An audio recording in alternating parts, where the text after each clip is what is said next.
Hello, everyone. This is episode 44 of the Justin Files podcast, and our guest today is going to be Colin from High Fantasy because he decided he wanted to get in trouble with us today because, we've been good for the past year or so. It's time to get in trouble, and we're going to talk about diversity And in I'm the back. series. Yeah. And they made me do this. Kind of suggest maybe people drink a beer while listening to this one, but Remember that ranking episode that everybody hated and got mad at me for? Here we go. You remember the feminine episode, and then Justin said the bad thing, and I had to apologize. I said words. That's where I was wrong. So I still can't believe he said that. It was so funny. Yeah, this episode is going to be a good test of high blood pressure medicine. So we're going to talk about diversity and the Justin Files. I just want to say before we start, I did not suggest this topic. Can we define diversity? No, we cannot. Want to take a stab on that? No, apparently not. God, hold on. No. Can we just read the Google? But how about ninja words? Because I like. Wasn't there news or something, Alex? Just the fact that I think there's stuff that Jim did at Phoenix Comic-Con, but I haven't had time to look at it. So if there is anything, we'll discuss it later. Yeah, I got through his main Q&A, and there wasn't really anything earth-shattering or new. There was one thing that could have been a tidbit, but Aldous Gruff had a synopsis, like 2 lines, where he's like, "There's not really anything new." I didn't get to look through the other ones because he did some writing workshops and some other stuff that might be worth checking out. But go to the subreddit, and Priscilla has posted that. I think she was the person behind the camera for all of that. So. Now we've narrowed she's down. Usually there. So we'll just discuss any new tidbits next time because I didn't have time this week. Andreas, any thoughts on the new book coming out? Nope. I stalled for as long as I can. So, do you have a definition of diversity? I don't know how. Yeah, it's one of those loops where you get stuck in the quality of being diverse, and then diverse is consisting of many different elements. I mean, basically, we're going to discuss characters that are not white, straight, or men, or as long as they're not white, straight males, because that's the epitome of normal, right? I mean, it's not the epitome of normal. Well, it's the epitome of the. It's one aspect of it. Statistically. I don't know. I feel like we're starting. I feel like we're already starting to become. I know. I specifically asked everyone to keep it to the books. So let's keep it to the books. I think it's a good idea to start with the question, right? Has Jim done a good job with representation? Because often when you're looking at diversity in media, I think that is a terrible question to start out with. We're just gonna pass judgment. We're just talking. I mean, okay, we could just talk about. We're gonna in general talk about the representation in the books, right? Yeah, and generally we're talking about things like racial diversity or LGBT plus whatever. No, LGBT. It just the worst part is we were discussing this before. Sorry, this is Pride Month, so but Andreas isn't from America, so it's not Pride Month for him. Disabled characters or trans characters like LGBT. So let's start with say the racial diversity. Just to start with, there's a bunch of white people. I find just like in real life. Shush. I find that for being in Chicago, there's surprisingly little black characters because Chicago has a huge black population. But I could only think of 4 characters that are explicitly black, which is Rollins, Sonia, Martha Liberty, and that EMT from Deadbeat, who at least mentioned the fact that he went to an all-black high school. Yeah, so I mean, not really a Chicago resident, is he? No, that's the weird thing. The Russian guy is black. Black guy is Russian. Martha Liberty. But I mean, to be fair, Dresden does live in Chicago, and he knows people in Chicago, but he doesn't exactly pal around with a lot of people in Chicago, right? Yes and no. Yeah. I mean, it's mostly supernatural, right? Right. It's not a typical PI flick where he's got his contacts in the city and his what's the word I'm looking for? Anyway, the people who squeal, right? the insiders for the mob and whatever else, which, you know, even if you go down the mob route, usually Italians by stereotype, right? So what you've got is he pals around, like you said, with the White Council, which is a bunch of old white guys, because White Council. There's actually a lot of different ethnicities in the White Council. I feel like that's pointed out a fair bit. Yeah, I mean, there's a lot of different like countries, and they're for people from the countries and blah blah blah. And they do mention in things like in Summer Night that they can't have another American on the senior council. There's too many white guys already. Yeah. And also, like Justin said, when especially in the earlier books, when they're dealing with Chicago residents, it's a lot of Marcone and his people. So does. And there's also the werewolves, I guess, early and later. Like they're all mostly Chicago natives, right? Yeah, maybe. But it's not unusual to travel out of state, though, for college. Then again, they go to college. I mean, how many black people? God damn it. I'm just kidding. I mean, and from the werewolves, I was getting kind of an Aryan vibe. Did anyone else like what Aryan? What? You guys didn't get that? Like a from Billy and those guys? No. From the biker guys, sure. The biker guys. But that wasn't so much. Because I'm like, Tara West is black, right? No. She's not native. Native. At least, I mean, she's at least not white. Let's get that clear. So, okay. No, I meant the biker guys. Okay. Yeah. Well, the biker guys are not so much Aryan types. They were berserkers, which come from where? Now we got Richard Spencer. Yeah. From you don't understand how mistimed what you just said is. Richard. Anyway, I'll tell you after the show. But that's really funny. I'm just saying, berserkers were like Nordic Germanic, right? Yes. Yeah. So yeah, I guess you could say because they're Nordic Germanic, they're Nazis, but no. But no, I got more that whole biker culture from them, which they are also a bit racist in the biker culture. Like, if anyone sees Sons of Anarchy, like the MCs are kind of race specific about who they let in. So I mean, but that doesn't mean they're necessarily the white power, because if you've seen Sons of Anarchy, they don't care. True. Right. I think that's the difference, though. Like, the difference is, yes, sure, they're racist. No, not necessarily Nazis. So, but I mean, this has been a big problem a lot of the time when you set things in Chicago. I think the first Watch Dogs game had this issue as well. That was set in Chicago. I can't really think of anything else right now that's set in Chicago, but also I think Sonya's character, it's a big part of his story, right? Sort of. That the fact that he's black in Russia. I think not a whole lot would change if he was just a white, poor kid from Russia. The only thing is that it's a lot harder to make the connection to Saladin that Sonya has. So that's part of it, but also like the core part of his background was that because he was black, because he was kind of a second-class citizen and nobody loved him, the Denarians were able to get into him. So, I mean, sure, we could have swapped that out for a generic, poor urchin kid background, but I don't think it would have been as effective. Maybe. I mean, it wouldn't be Sonya. It'd be a different guy with Sonya's name. So it'd be Sasha. Sure. Or Igor. Or Peter, but like with the I and the O and the no Fyodor. E. Yeah. Russian names are weird. But I mean, Rollins is the kind of character I really expect out of Chicago. And he's like the only one I can really think of.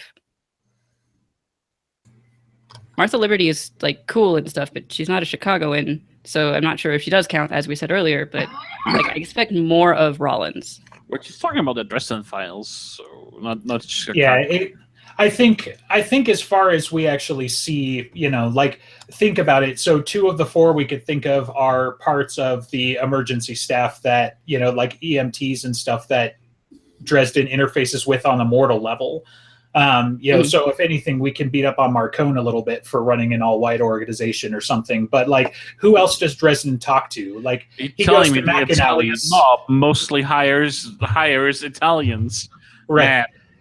They keep it in the family. What are you saying? Do we actually know if he's Italian, though? I mean, the name Marcone is kind of Italian, but he's also said that isn't his name. I think he's a poser as well. Yeah. And I mean, Hendrix, I don't think is Italian. Like, he's just going for the Hendrix is like Irish or something, right? Yeah. Yeah. He's redheaded. Well, I think that's actually a Nordic. We're all name, Irish. but I don't even know for Hendrix, but it would make sense why he and Guard hit it off if he's some kind of Nordic. So, but that's kind of the only thing. reason people pair up. Am I crazy, or who was Lash, the fake person? What was her? Right, she creates an illusion. Sheila? Yeah, wasn't Sheila black? No. No, Oh, she was like Greek goddess, right? Oh. So she Greek was goddess in a probably sweater. marble white and black hair, and Alright. maybe So- I'm thinking when Lash shows up in his head more so, but Yeah, you are. As Sheila, she kind of had like this, more of like a librarian mousy look, but she was like white, very buxom, and I think had like a golden brown hair. I mean, she dressed up as Jeannie from I Dream of Jeannie, so. Fair enough. I must have been thinking of someone else. right. And I mean, if we're going to go on the offensive or not, I think Jim's pretty honest with why his focuses are what they are, and it's just because it's what he's familiar with. So he talks about it with the same thing when people ask him about religion and why there's so many Christian overtones and stuff like that. It's like, go listen to his Q&A. He talks about similar stuff in the Phoenix one. So if you want to see something recent that was like days ago, so sure, he probably does the quote unquote token character, but as we pointed out, like the White Council is actually fairly representative. Like they complain about too many Americans on the White Council, but we're talking about Ebenezer, who's actually kind of not even an American, but he is. He's an adoptive American. We've got Injun Joe, who's a Native American. We've got Martha Liberty, who again may or may not be a transplant depending on how old she is. So it's they're more upset about the political attitudes than I think race of it. That's more about. I mean, like how could it not be diverse if it's the entire globe? Well, when you try to represent the entire globe out of 7 people, you I either don't have even to mean be just the forcibly senior diverse. council. I don't even just or mean the it's gonna senior get council. I mean the entire council. I mean, and then still with the entire council, you have the problem that, like what Lucio was saying in Changes, is that if they have people in this area, it's hard to just get them from another area and, like, say, recruit more people before they get tainted with the black magic as they're starting to get their powers. So if they started out of, say, Europe, they're probably going to spread very slowly outward. And I was going to say for them, it's probably a matter of geography. Like they do have representation, but it is kind of the old similar problem the Jedi had. If you want another example there, where it's like, look, there's pretty much 2 of us. We're looking for kids. Sometimes we don't catch them, and they wind up farmers or whatever it is. In the White Council's case, sometimes it's worse, and sometimes they wind up warlocks. But since they're headquartered in Europe, and that's where most of their people come from, and even if you go back to the original Merlin, he was from Italy, right? Theoretically, he was a Roman, so at least somewhere in the Roman Empire. Roman doesn't mean Italy, but okay. I know, but they kind of tied that pretty heavily, and then I mean, you could say he went all of 12 miles from the heart of the UK, from England to Edinburgh, and set it up, but that's kind of the point, is that they're kind of located there, which is a pro and a con, Yeah.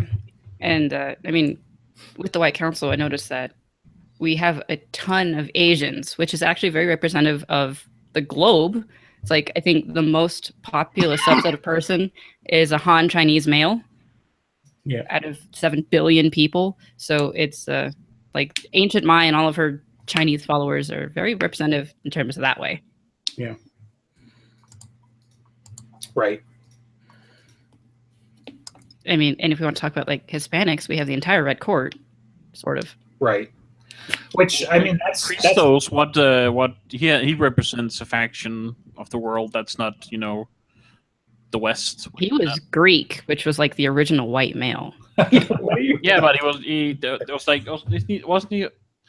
I got the impression that there was also like an African connection with Christo, or well, the faction, the guy he took the spot from, that I don't remember the name of right now. Yeah. Lafortier, right? Yes. Yeah. He had a bunch. He was the classic white guy who like had the museum pieces, right? So he had like the Zulu shield, I think is what you're thinking of, or he had artifacts like that. But that could have easily been something like Elder Gruff, right? Where Elder Gruff has the stoles, and like these are people that he's beaten. Was one of the things that I got. So yeah, okay. Yeah, and they did mention at the end of Turncoat that like Christos essentially got power because of politics. I don't remember the specifics, but I think it was very much because people didn't feel representative enough. They wanted their own person in there, which happened to be Christos. Yeah, so he represents some sort of faction that's Yeah, maybe not but all does the that white matter people in when there. he's a Greek white male? I don't know. I don't know what faction it is really. Is it ever specified? I don't remember. Is there any other racial comments we want to make before we move on? Stalling for time. I was going to bring up even the monsters, like one of their things is where they're sourced from. So you've got the White Court, which those are Italian, Etruscan, right? And then you've got the fairies, which are all from Ireland and the peoples around there, at least, from all the histories that we've gone through recently and things like that. So you've got the Red Court that are sourced differently. You had Shag Nasty, but other than that, like you do kind of wind up with a Northern Hemisphere, if nothing else, kind of bias. I mean, what goes up there, but we don't see, so we can't really include it, is things like the Jade Court, because of the effect of geography that we're dealing with of Chicago and where Dresden goes. The Jade Court aren't there, right? But they are centered in a geographical place. I mean, and that's a good like. Besides the Negloshi, do we have any other like mythology that's not Western? The Negloshi is Western. I'm sorry, that's not Western European. Yeah, all them dirty white people. So, but that's kind of the point. That's kind of what I'm talking about, is that both from Butcher's own admissions, and then kind of where Dresden hangs out and what the story is, you mostly wind up with the Western European style of folklore and the peoples and the culture, because that's what he knows, and that's what Dresden runs into. I mean, Carlos runs into chupacabras, and we've got Carlos as a representative of Southern LA type of a wizard, basically, like all the way around, including the grenades. I mean, so you've got you've got other representations, but if you want to say whether or not it's a fair slice of the pie, then you've got probably a credible argument if that worries you. Not even just about being a fair slice of the pie. I just think that would be interesting, right? To have like there's lots of Hindu, stuff from Hindu. There is a Rakshasa that keeps getting brought up between books. Like he was a problem in, I want to say like Deadbeat, and it became a problem again or something. And then in Ghost Story, I think it was the same Rakshasa that was mentioned in Between Chicago. Yeah. So again, it's British people problems, though. So that's true. But there's a lot of Asian mythology that could be covered. I don't know. It'd be cool. And I think when they talk the Oblivion Wars, they talk about, or maybe I'm confusing this, but like Harry does bring up, like there are ancient gods and tribal gods and stuff like that. So like there are a lot of things that he just doesn't deal with. But I wouldn't expect it to be too much in the BAT unless you get a head nod at best. But I think the BAT is going to heavily be influenced by some northeastern stuff. So White God, White God for sure, but that's, so to be fair, the White God is more about the actual color, not his race. Sure. But I'm specifically thinking the Cthulhu mythos and H.P. Lovecraft's thing has become a mythology unto its own, that we're going to see a lot more of that than we're going to see anything. We're still going to see the Christian stuff, obviously, but I think you're going to see those two are the main players, which definitely both Western European influences. All right. I think we're done with that topic. So we'll move on to something like LGBT plus something or other topic of like LGBT. So starting with LGB, because that's a little bit more cohesive. Oh God, don't crucify me. It's like, how many lesbians or gay guys can you think of in the series? Yeah, so I said, what are their names? We were talking about this before. Churchmas. But what are the names of the? Is one of them Anna, Anna? no, Anna Valmont and Francisca Garcia, I think. Yeah, No. and then Gaston was the guy who went up dead. So yeah, I thought Anna and the other one were a couple. Maybe, but Anna always ever just describes them as best friends, and it was pretty obvious that Francisco Garcia was involved and in love with Gaston LaRoche. True. Well, so here's the part about that, and where I think this is going to be more. I don't think he necessarily focuses on the sexuality, and so I'm going to say this, and you can crucify me or whatever. But I think the sexuality in the Dresden Files is based in the noir. And sexuality there is a weapon. It is not a cultural element. So the whole church mice thing, she's sleeping with Gaston because it gives her leverage in case she needs it. Right. The White Court, they sleep around because A, they need to feed, but also because it gives them power and leverage. You know, like you don't see a lot of healthy relationships in the Dresden Files at all, if you want to get technical, whether it's straight or otherwise. And the criticism for Dresden's point of view is he focuses too much on the anatomy of the women, which again kind of goes to the noir style. So that's not necessarily a defense of the books or a defense of the style, but you got to see it through that perspective. Yeah. I think it's always been difficult to examine, even when we were talking about feminism, to examine this series through those lenses because so much of the book is from Harry's perspective, and Harry is classically a chauvinist and a I don't know if I feel like Harry would be kind of parroting what you're saying, Justin, and a lot of your views about these subjects. Well, and it might be a fair statement, like you said, that because it's Harry's perspective, Harry doesn't care about that, and he sees it as a way to manipulate and play power. But I think, either way, like it fits more the noir style. It fits certainly Harry's viewpoint because I'm sure, 4 of the 5 of us, he's like, look, you can call yourself whatever you want, but when I'm doing it, I'm not going to start down that path. So. We talked about earlier, I think before the show, we talked about how Thomas doesn't share the flexibility that some of the other White Court does. He definitely prefers to feed from women, whereas Laura and some other people don't seem to care that much. I don't think Justine is that, dedicated, like that set. I wouldn't necessarily say she's bisexual, but certainly she's not too worried or threatened by, another woman in the bedroom, so to speak. So you can get some of that from Ghost Story, I believe, is where you see some of the Ghost of Christmas Past stuff or Christmas Present. So there's nobody out there that I specifically think is bi or has declared themselves as bi. Like Andy, you could say again as well, but then she was with Kirby and now she's with Waldo. But they talk about, during college, some of the alphas might have had a thing that is it Marcy is the other one. So Andy and Marcy and Andy had a thing. Right. So it's out there, but we haven't run into the, I prefer women type of, thing. Well, I think this is actually where we can focus the discussion in this area is I think this is a trope of fantasy literature and genre where women are bi but men are not, right?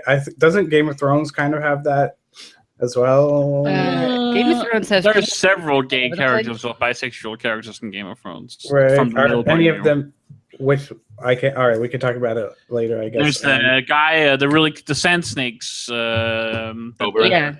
Oberon, for Marcel, for example, he is openly bisexual. True. And I think that is I think they're specifically calling out the trope by using that character because that area of that world is more open, more liberal than the rest of the world, right? But then the show goes and takes one of the other primarily gay characters and only makes his sexuality relevant to anything. Which character is that? Loris. Oh yeah, that's true. True. Like that became his only right. defining characteristic at that point. But I especially with the show, I do think you still. Oh yeah, the Baratheon guy is gay, right? Renly? Yeah. Him and Loras, yeah. Oh yeah. But I do think it's a fantasy trope to see women who are bi and men who are not. I don't think that's a fantasy trope. I think that's just a trope. I think it's actually just an effect of populations in the fact that more women are bi than men are. And more women are flexible in their sexuality than men are. Men are much more likely to be either or. Or if we can avoid grating on Alex's nerves for a moment, more women are openly bi.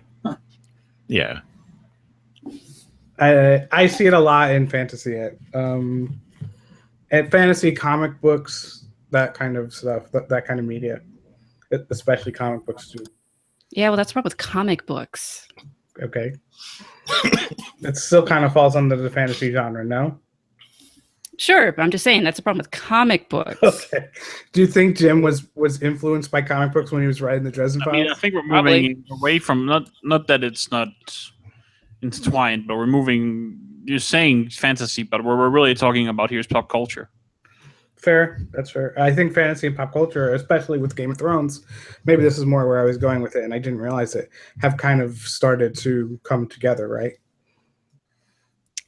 Well, being a nerd is cool now, so it's pop culture, I guess. It depends on how popular the stuff that you consume is, I suppose. But getting back to the Dresden Files, as you asked us to do at the beginning, something that was irritating me from probably a couple years ago when I was still in college, since it was relevant, is that someone was asking, like, why aren't there actual genuine, like, fully gay people and not had an experience in college thing, referencing to Andy and Marcy. And I just got pissed off at it entirely. It's like, experiences in college don't matter, even if it's, a homosexual experience that you were looking for. Wait, this is way less related to the book than what I was talking about. Someone is actually criticizing the thing, but it's like if someone is looking for homosexual experiences in the book, it's like they did happen. They're not involving Dresden because he's not involved with men. That's true. I mean, he did get raped. I don't know if there was men involved in that. But not even. Are we talking about Lashiel? Do we want to go with that? No, the Red Court and the where he burns it up. It's in. I've read that people say it's implied that he got raped there. Okay, I mean, there are certainly rape tones. It's really hard to say if there was anything completely sexual going on there, but because of what you said in past episodes. Yeah, I'm not going to let you muzzle me. But Censorship. The point is that you're definitely alone in the dark with monsters, and your will has been taken from you. Which there's plenty in common with that. But whether or not obviously Jim doesn't go into too much detail. You get Harry not wanting to talk about it, which is again something else that you would find in common with that kind of. So I mean, I guess it's open to your interpretation if you want to say that's what happened. I personally mostly think that he was definitely, his power was taken from him, which is almost the more important part of the crime, in my opinion. But his consent was violated. That's another way of putting it. Right. That works. So, I mean, that happens a lot in Dresden Files, right? Yes. Yeah. We could have a whole episode on that, probably. Yeah, like this one's not going to get us into trouble. Let's go down that rabbit hole. Yeah. I can think of a woman that seemed to only represent it as having a homosexual experience. Was that lawyer in Turncoat that had been fucked with by Madeline? I mean, even a heterosexual would have sex with a white court vampire if they turn on the mojo. Oh, yes. We don't know if she We only see her having had experiences with Madeline. So it's like maybe she's the only genuine lesbian. I don't know. Who knows? Yeah. Just because we don't have evidence to the contrary. So I'm probably going to get someone really mad at me for that. And then we can talk about how Dresden seems to need to always reaffirm he is not gay. Multiple times. He's like, I'm not gay, dude. I'm not. Really, I'm not. I'm not. Well, I mean, it's especially because it's his brother, right? And sometimes, but other times And it's not even like- that. It's just like, dude, I'm not. I'm sorry, I'm not. he just wants to make sure people understand where he's at. You know? Yeah, and then there's Maybe- that scene in Cold Days where he's talking about gay people and how he's totally fine with it.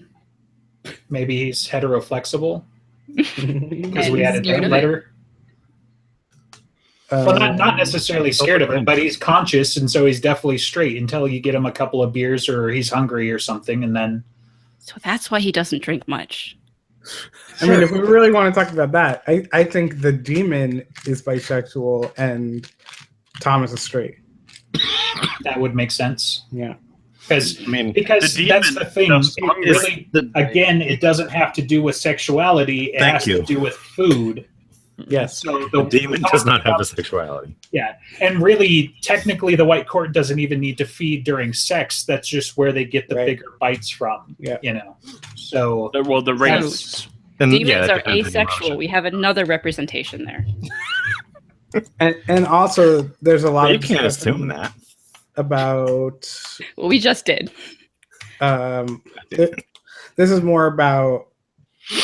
I mean, it's when you're talking about sexuality and gender, right? Is it about emotional needs or about non-emotional needs? You know What I'm would saying? hunger be a non-emotional need? Maybe. I mean, do you consider hunger an emotion Not particularly. or lust an emotion? Right? It's more of like a desire.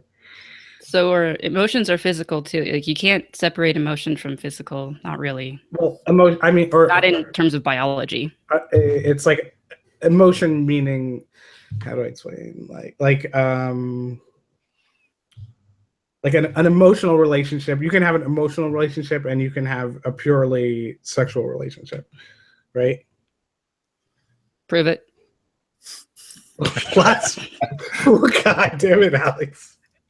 Lots of people have that, and lots of people define. They're lying to themselves. But I don't think. I mean, lots of people have. God damn it. This is hard for me to And this is explain. important to Justin. Why? This is a very, Because very fine line. we that were I'm talking not about the sure. demon and whether or not it's If hunger it's- is an emotional right.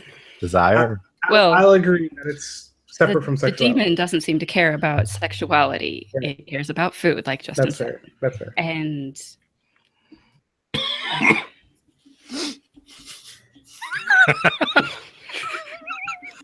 This was such a great idea. it's kind of worth it to just have Colin as the laugh track of the episode. That's true. I can't help it.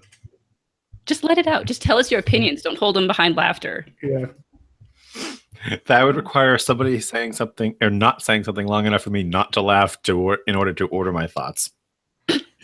Not like that's gonna happen. Okay. Back to Tristan. Do you want to talk about trans people or maybe the lack thereof? Just who want to talk about it? Any of you? Us. I can't think of anyone who's trans yet. Okay. Is that a bad thing? what about the wild fae? Are they trans? I mean, so this is going to be fun again. But what was the gal who went full ogre during Yeah, Summer Night? that's a good point. Because she at least seemed to send out those vibes if she didn't say it directly. So So trans, right? Trans is also an umbrella term, and it doesn't just mean No, it's people. I'm just going to completely ignore Andreas for like 5 minutes. It doesn't just refer to people that are transitioning between two genders. It can also refer to people who don't feel like they fall under one gender. So that's probably more where this would be. This discussion would be based, right? and actually, even better, doesn't that make her technically ogrekin? So God damn it! I hate all of you. I'm gonna fucking hang up. Well, Fuck you guys. at least other kin have a basis in No, we're Justin not talking. Files. We're not talking about other kids. Why not? Isn't that a sexuality in your? I mean, Fuck you guys. the lycanthropes, the biker lycanthropes, aren't they other kin? well, you could argue the FBI Yes, kinda. chick was right. So because she like getting freaky as a wolf. Oh my god. Well, so all of them did. Like at that point, it's like otherkin is infectious. What? What? I think again that has to do with the power of the belt. So it really goes back to sexuality being a weapon. I think you're really right that's like the way that we see sexuality. It's almost always as a weapon. Like even when it's been good with Dresden, like so he has a really fun scene with Susan, and on book 12 we found out how bad it is. And then he has a really fun scene with Murphy, and then he gets his brains blown out in a dream. It's never a good thing. Right. And again, I think that's Christian overtones. I guess you could make that argument. There, I don't know if you could ever prove that, but I don't think it's Jim saying like. I think it's Jim subconsciously like thinking that sex is bad because of his religious. The fact that did he have religious people's nipples are always described, and there's all sorts of sexuality. Mental side of fundamental. So there you go.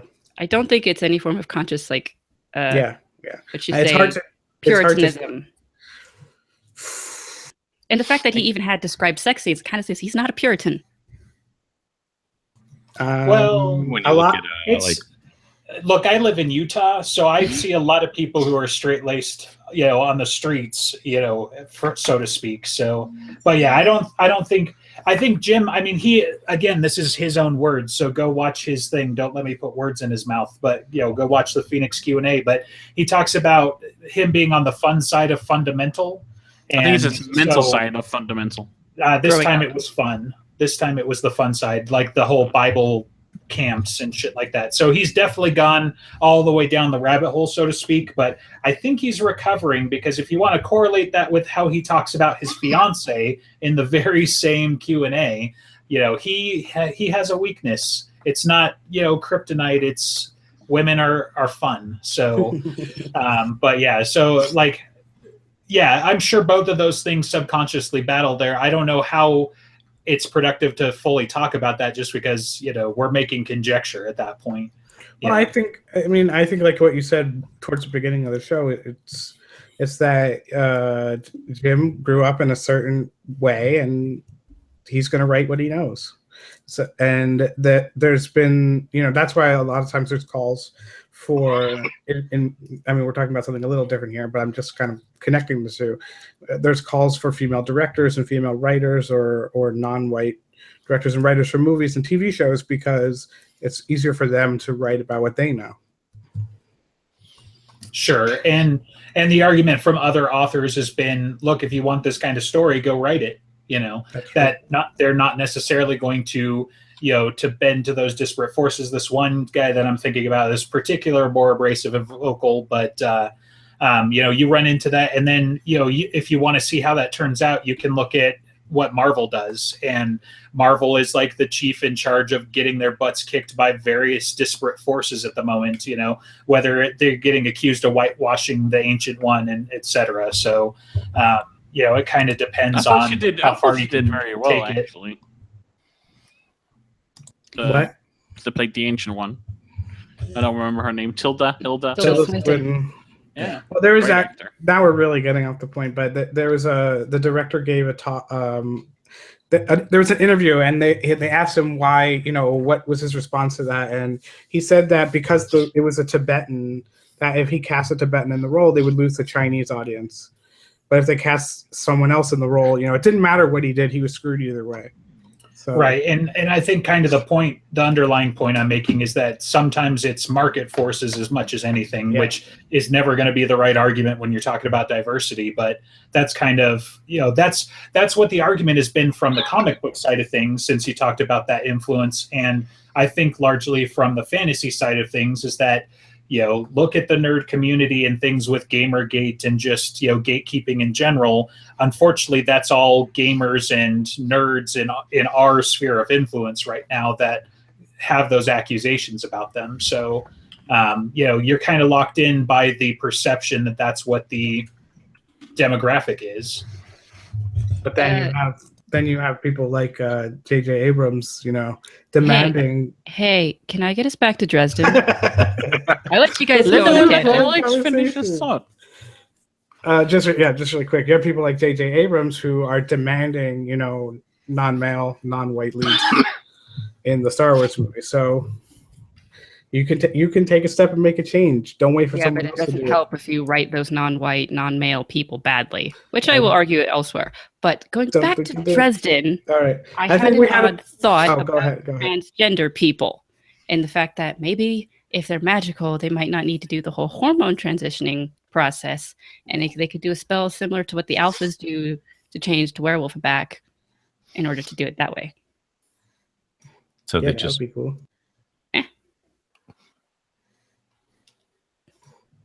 I think that might be breaking one of the laws of magic, or maybe if they're doing it to themselves, it wouldn't. But, had that thought. Colin, what were you saying? Nothing. No, what were you saying? No, I just said that made sense. Yeah. It's, if you want to go back to pop culture, it's something that was pointed out in the new Baldur's Gate expansion that was done badly. There's no point in having a trans character when there's gender bending belts. Or why did Alex just have an aneurysm? We can talk about it later. Yeah. I mean, that's one of the problems with high fantasy and high technology and Clarke's third law and all that jazz, is that if you think about it long enough, it fixes all of the problems, but it doesn't work that way because reasons. Maybe it doesn't work that way because like 99% of the population doesn't know about magic because the Dresden Files. So if we're off the LGBT plus other acronym, unless you guys have any pressing things, we can move on to another subject. Was Molly bi? I feel like that was hinted at, right? Am I totally... Maybe. I think she's flexible. Yeah. Okay. So if you look at the people that she's obviously shown interest in, guys, but I did get some kind of tones as well. Yeah. But it could be the whole college, flexibility or whatever. I don't know. The director was a little upset about that. So however she would like to couch those terms. So I dislike the idea that things that happen in college don't count for some reason. That is because they're either experiences or they're not. I don't know if it's the argument that it doesn't count, but it just feels like a whitewash. Oh, it was just college. Well, they're the one whitewashing it. Well, I would say Butcher, but no, Butcher was like, oh, it was a thing. Okay, so whatever. But like whatever person was saying that was like, it doesn't count because it was college. So the person who's wanting to find I think the argument he's trying to say is that they're whitewashing that by calling it college, they're not, like, it's a horrible thing to say, but like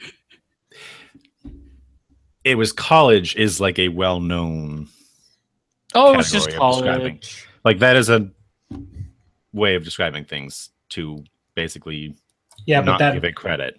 That's institutionalized, so you got to be careful about that. True.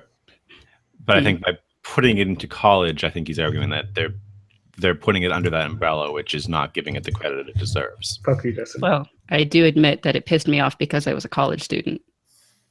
So, but now I'm an employed person, so I'm different now.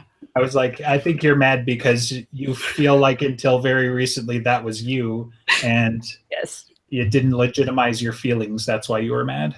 Yes, I admit that. Let's go back to Dresden. Do you want to talk about disabled people and their representation? I don't recall seeing a single person in a wheelchair that Dresden didn't put there. Yeah. It's true. I mean, there's Carlos. That's so Dresden. Got injured because of Molly. Molly did that one. But he never rolled around. So if Carlos is in a wheelchair, would it be a lowrider? I mean, seriously. Sorry, now I'm being inappropriate. It's been a great time, stereotype. It's been 3 years. I haven't gotten a book. I think there's a discussion to have here. I mean, we can wrap it up after this if you guys want. About we've seen several characters having like mental breakdowns because of mental magic, right?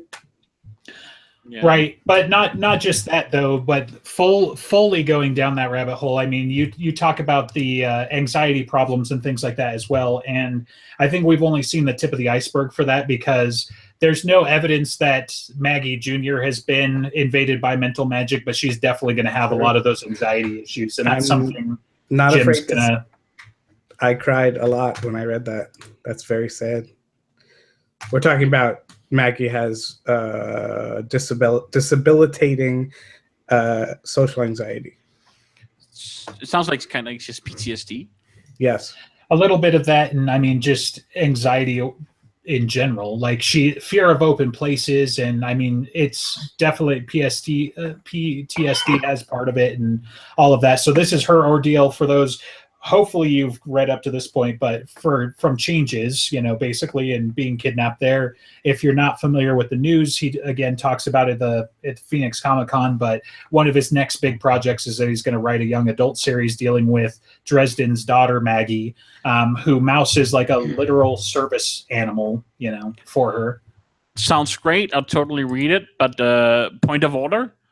You got a Dresden Files you got to finish, and the Cinder Spires books Stop writing other are things. actually pretty good too. So you got to finish that. Then we can do young, and then you got to do the Ebenezer Was Young stories.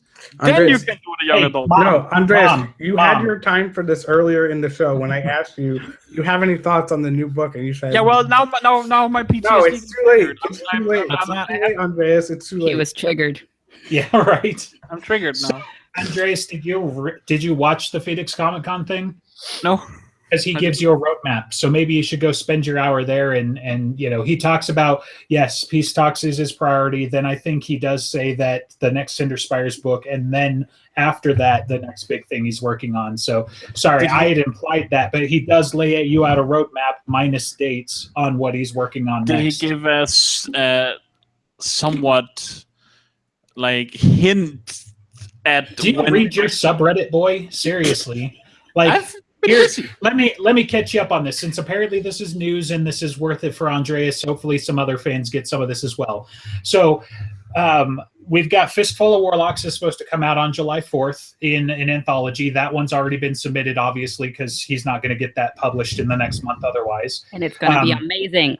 Then he's got one more story that I can't quite remember what it's supposed to be about for his anthology. So his anthology is probably going to get done first because he's got one story and then he can kick that off. And then he says, fuck you if you think he's going to do another one. Then he's going to do Peace Talks. Then he's going to do Cinder Spires book 2. It's the Olympian affair. And then he's going to do the young adult thing. As far as timelines go, as soon as possible. The main hurdle is that he's 18 months behind on his house, I think, which is, a huge fucking chunk of that 3 years that we've been crying about. But he's supposed to move in by the end of June. And in theory, he had a new house built, right? And they've been slow or something. Yeah, so he's out. Can I sue these contractors? For pain and suffering? So you're a foreigner and you're going to sue about something existential. It's probably not going to work unless you try it in like New Jersey or California. But New Jersey, Alex, you sue. No, fuck you. Give the guy a fucking break. Right? Why can't he be? I didn't tell you to sue Jim. I told you to sue the contractors. It's their fault. For emotional distress? Yes. Sure. God, I'll be like, what was that guy that you had to ban from the subreddit? I don't remember his name. He wasn't important enough for me to remember. You're assuming his gender. Could have been a girl. Well, whoever they were crazy. And we're going to go back to, Dresden craziness and talk about Dresden mental illnesses as part of diversity, which I think pretty much everyone has some amount of mental illness in the series. So they're all diverse. Do you think that, do you think Dresden falls somewhere on like the OCD or autism spectrum, maybe? No. I think it just falls in the weirdo spectrum. But like to Karen, he does. Yeah, like he has such a compulsion sometimes to do things a certain way. Are you saying that helping damsels in distress is a compulsion that's part of OCD? he avoids eye contact. In combination with a bunch of that's other the reason. Eye contact because of soul cases. Yeah, that's not like just because it's kind of Yeah, the but physical to be effects are similar with diagnosed- autism. You don't self-diagnose. You get diagnosed by an external, by like a doctor. You can't tell me I So- can't self-diagnose. It's my right as a human being to self-diagnose. Haven't you read what's her name, Ayn Rand or whatever it is? I don't know. Why would you do that, Andreas? Now I hate you. I'm gonna like throw you off a fucking building. No, I'm triggered. No, My but right Talk individual- about college flexibility, Jesus. what Some people never grow up. what really defines OCD and anxiety is like normal anxiety is okay. It's caused by something, but an anxiety disorder is when anxiety is just for no reason you have anxiety. I mean, is it? Does Justin ever have unfounded anxiety? I mean, I'm there's- mainly talking about OCD. Okay, then define OCD for us, because otherwise we're gonna. OCD is obsessive compulsive disorder. So Yeah. either you have obsessions or compulsions that are affecting your life negatively. And He they're has not, neither. but they're. I mean, he definitely has compulsions, right? So does everyone. Yeah, he doesn't have But compulsions in a way to the that point. To the point of like in Summer Night when he's so desperate to find a cure for Susan, right? So he's in love. yeah, that's Or not he just cares OCD. about That's- someone. All right, I'm just kind of it poking could at be- the. It could be argued. Like it's a good point. I mean, certainly while he had that, he definitely neglected aspects of his life, which is another thing where you start to draw the line on addiction and actual disorders. Mhm. If it impacts the rest of your functioning life, So I mean, I had a doctor explain it to me with OCD, like, if OCD is like if you have a compulsion to do something, and he's like the way he said it was, is if you don't do it, do you think something bad is gonna happen? Like, is there some sort of negative consequence if you don't turn the handle 3 times on the door when you go in and out of a door?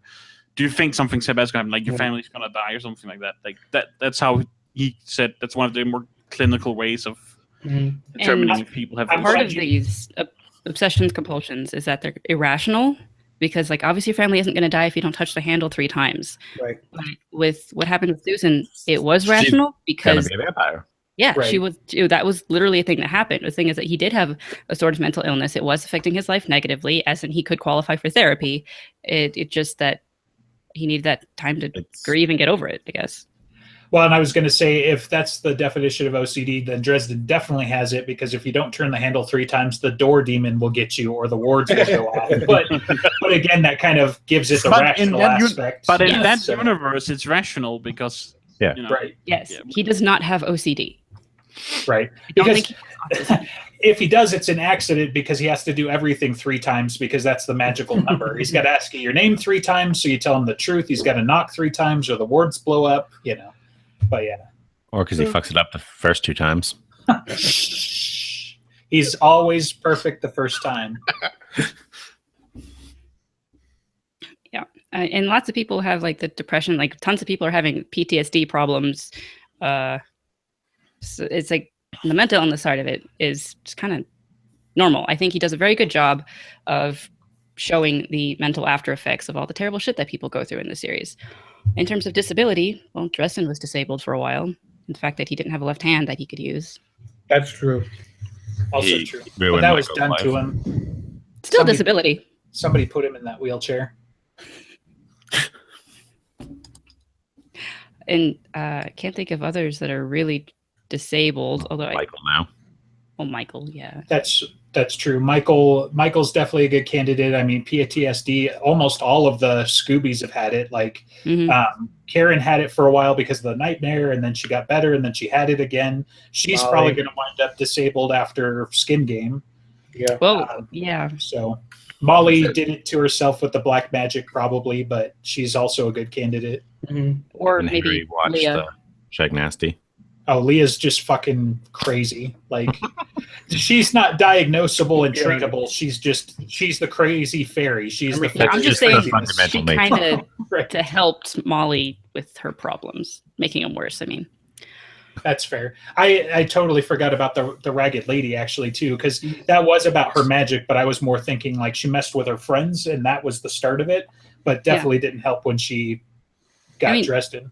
Yeah, she had problems after messing with her friends, but the thing that really broke her was killing Dresden. She didn't And kill him. She just made she him felt not like she did. remember. Yeah. So she felt like she was complicit and that she was guilty of it, and that's Some the thing that survival ate at skill. her. Yeah. A little bit, yeah.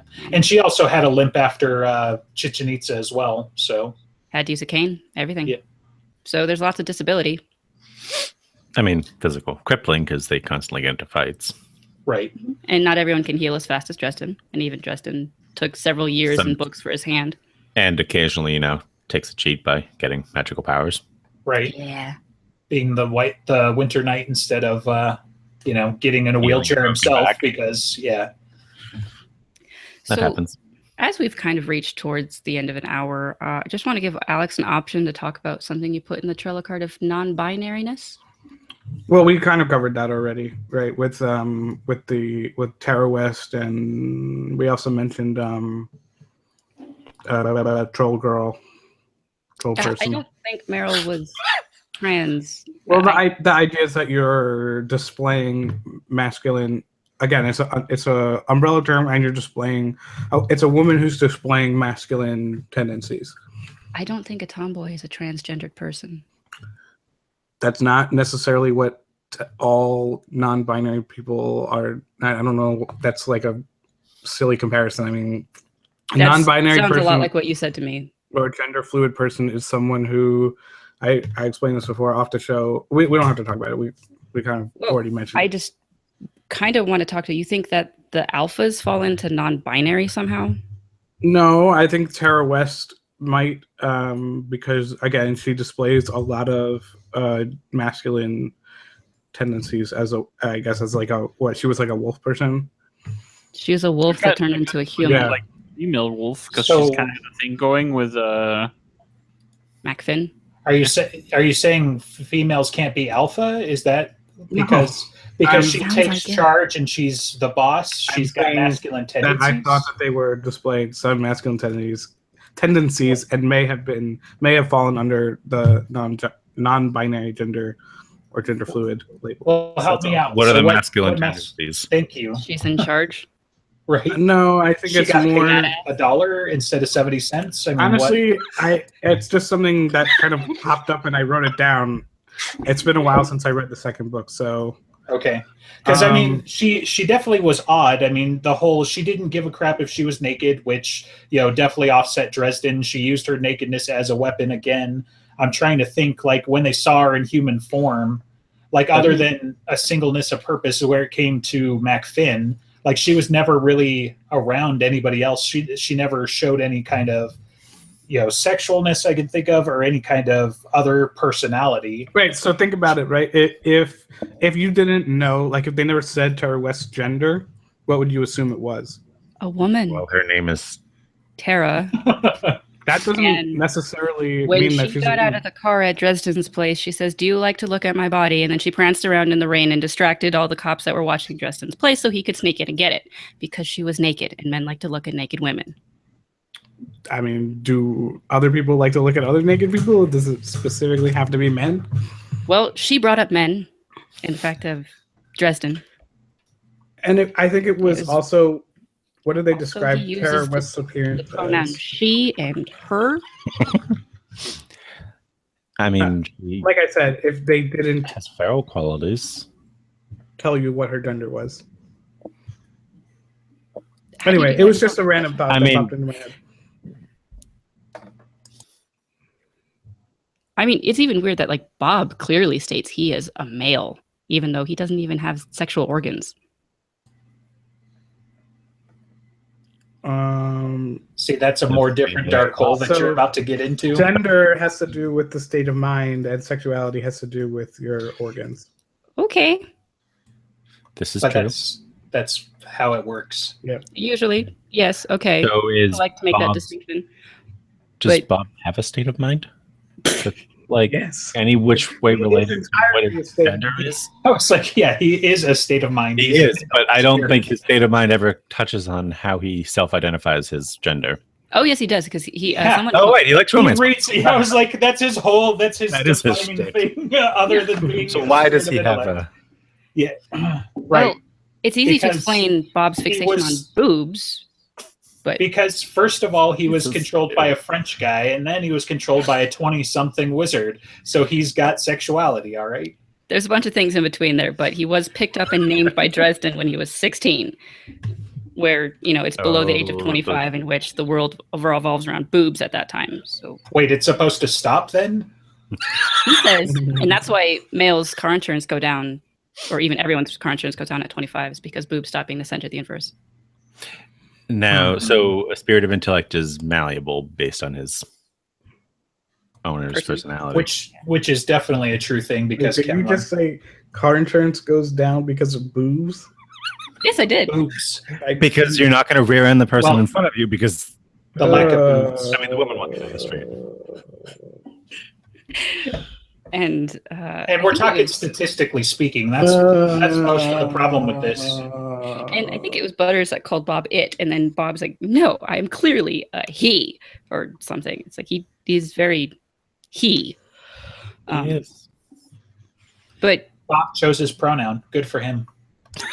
The worst part of all this is you guys kept saying we're gonna get in trouble. We're gonna get in trouble. No, the people in the Reddit comments are gonna be. I'm the one who's gonna be getting in trouble. They're gonna be like, "That's stupid SJW." He doesn't know. Well, that's because you have these controversial opinions. Direct all of your stupid SJW. He's a stupid SJW comments directly to Alex's messaging, so I don't have to read it, please. No, so you're Wait, no, I I was want like, you're it, Alex. No, the So other you mean Alex. the Lord God Queen Emperor? yes, call me by my title. Director Alex. What's your Reddit username? Could you just say it? Actual Atlas. Why is would the you one have- that posted? The one Which is that ironic posted- because Atlas is totally a dude. I've seen the statue.